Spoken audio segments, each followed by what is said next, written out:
তুমি অমুক পাওয়ার দেখায় একটা মানুষকে পিটায় মেরে ফেলে দিলা, অমুক পাওয়ার দেখায় একজনের সম্পদ কলমের খোঁচা দিয়ে দখল করে ফেলে দিলা, মনে করলো যে কেউ দেখলো না। খালি নিঃশ্বাসটা বন্ধ হোক, কবরে যাও, আল্লাহ দেখাবে তোমাকে। খালি কবরে যাও, মুনকার আর নেকির যখন আসবে, চোখগুলো হবে নীল রঙের চোখ, ভয়ঙ্কর। কেমন চোখ ভাই? নীল রঙের ভয়ঙ্কর চোখ। আমি বলি একটা হাদিস, কোন একজন নবী আল্লাহকে বলেছিলেন যে আল্লাহ, আমি মারা যাওয়া কোনো মানুষকে দেখতে চাই, সে কেমন আছে। এটা শুনেন ভালো করে হাদিস। মারা যাওয়া কোনো মানুষকে আমি দেখতে চাই, সে কেমন আছে। আল্লাহ পাক সেই নবীর আরজি কবুল করলেন, বললেন আচ্ছা ঠিক আছে, দেখাচ্ছি। কবরের সামনে গিয়ে দাঁড়ালেন।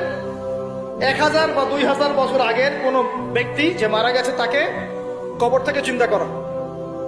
নবী দেখছেন এবং সে ভয় থরথর করে কাঁপছে, এখনো ভয় থরথর করে কাঁপছে। নবীজি আমাদের নবী নন, অন্য কোন নবী তিনি। সেই নবী বলছেন যে তুমি ভয় কাঁপছো কেন?